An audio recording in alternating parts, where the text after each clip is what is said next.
अरे बंद करो ये सब और ये बताओ, क्या तुम लोगों ने मेरे MH370 सीरीज के तीनों पार्ट्स को अच्छे से देख लिया है? और अगर देख लिया है तो फिर मैंने इस वीडियो में तुम लोगों के लिए एक सरप्राइज रखा है।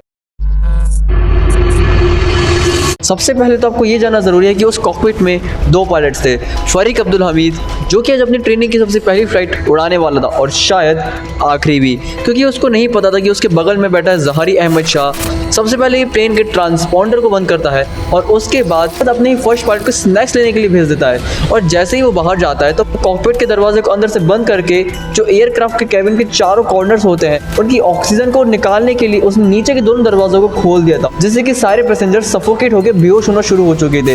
और जैसे ही प्लेन 11 वे पॉइंट तक पहुंचता है तो वहां से प्लेन 38 डिग्रीज का टर्न लेके वापस से उड़ता है मलेशिया की तरफ। और अब उस प्लेन की सबसे बड़ी अड़चन बन रही थी केदाह पॉइंट, क्योंकि वो रेडार बिना किसी जीपीएस या ट्रैकिंग सिस्टम के किसी भी प्लेन की डिटेल्स को ATC तक पहुंचा सकता था। अब ये प्लेन केदाह पॉइंट को भी क्रॉस कर चुका था और अब फाइनली पहुंच चुका था इंडियन ओशन की तरफ। अब फाइनली वो प्लेन इंडियन ओशन में क्रैश कर जाता है। मैं कंफर्म फैक्ट के साथ नहीं कह सकता कि ये सब कुछ ज़हारी अहमद शाह ने भी किया है। जब इन्वेस्टिगेटर्स ने पायलट से घर पे रेड मारी तो उनको एक ऐसा सबूत हाथ लगता है जिसको देख के सब लोग शॉक्ड रह जाएंगे, पर उसके लिए आपको वेट करना पड़ेगा पार्ट 5 का। और यही था सरप्राइज। जल्दी जल्दी से सब्सक्राइब कर लो क्योंकि और ऐसी सिनेमैटिक और मिस्ट्री वीडियोस इस पेज पर आने वाली हैं।